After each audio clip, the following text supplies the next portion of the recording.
एक जंगल में एक शेर रहता था। शेर बहुत ही शक्तिशाली और घमंडी था। शेर की असिस्टेंट एक लोमड़ी थी।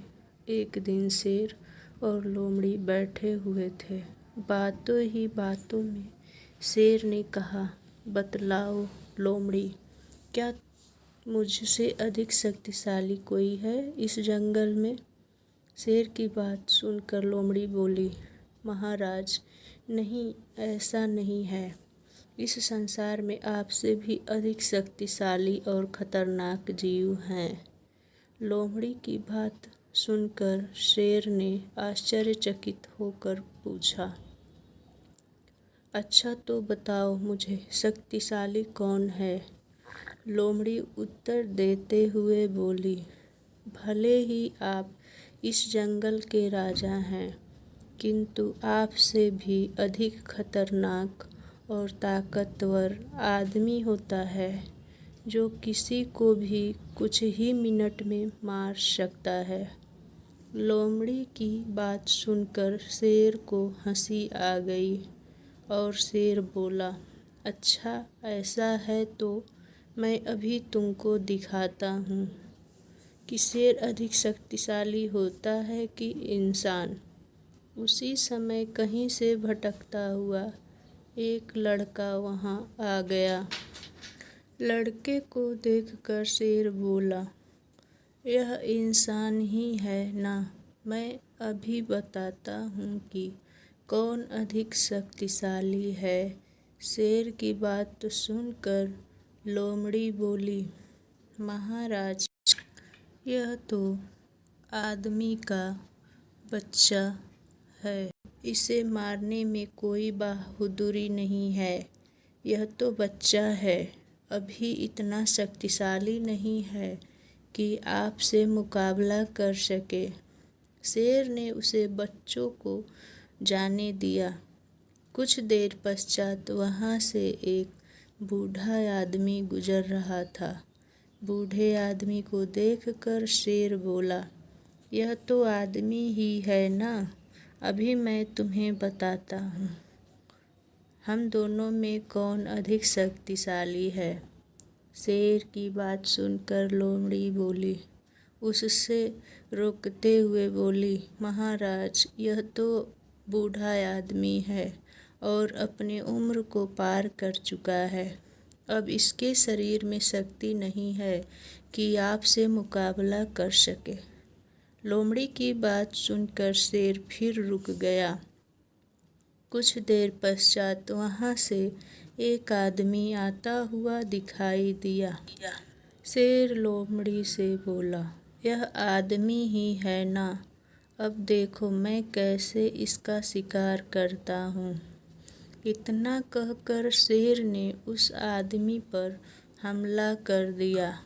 वह आदमी एक शिकारी था जो जंगल में शिकार करने ही आया था। उसके हाथ में एक बंदूक भी था। शेर को अपनी तरफ आता हुआ देखकर शिकारी ने अपने हाथ में रखी बंदूक से शेर पर निशाना लगाया और गोली चला दी।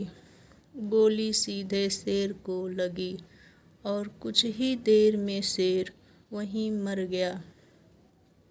दोस्तों, कभी भी अपनी ताकत का घमंड नहीं करना चाहिए। बहुत पुरानी बात है। एक जंगल में एक चींटी रहती थी। एक बार चींटी नदी के किनारे पानी पीने गई। तभी उसका पैर फिसल गया और वह नदी में गिर गई। नदी में पानी का बहाव तेज था, इसलिए चींटी पानी में बहने लगी। चींटी पानी से निकलने के लिए बहुत प्रयास कर रही थी, किंतु बहुत तेज होने के कारण पानी से नहीं निकल पा रही थी। तभी आसमान में उड़ती हुई एक चिड़िया की नज़र चींटी पर पड़ी। चिड़िया किसी तरह चींटी को बचाना चाहती थी। तभी चिड़िया को एक युक्ति सूझी। और वह एक पत्ता तोड़कर अपनी चोंच में दबा कर लाई और चींटी के पास रख दिया। चींटी पत्ते पर बैठ गई और किनारे लग गई। चींटी चिड़िया की बहुत एहसानमंद थी। वह किसी भी तरह चिड़िया का एहसान चुकाना चाहती थी। एक दिन चींटी खाने की तलाश में घूम रही थी। तभी उसने देखा कि एक लड़का गुलेल से कहीं निशाना लगा रहा था। तभी चींटी की नज़र उसी तरफ पड़ गई जहां लड़का निशाना लगा रहा था। चींटी ने देखा कि लड़का गुलेल से चिड़िया को मारना चाहता है और चिड़िया पेड़ की डाल पर सो रही थी आराम से। तभी चींटी लड़के के पास आई और जोर से लड़के के पैर में काट लिया। चींटी के काटते ही लड़के के पैर में बहुत तेज दर्द हुआ, जिससे लड़का जोर से चिल्लाने लगा। लड़के के चिल्लाने की आवाज़ से चिड़िया जाग गई और वहाँ से उड़ गई। इस प्रकार चींटी ने भी चिड़िया की जान बचाकर उसका एहसान उतार दिया। दोस्तों, इस कहानी से ये शिक्षा मिलती है कि अच्छे कार्य का हमेशा साथ दें। इसलिए हमेशा परोपकार करते रहना चाहिए।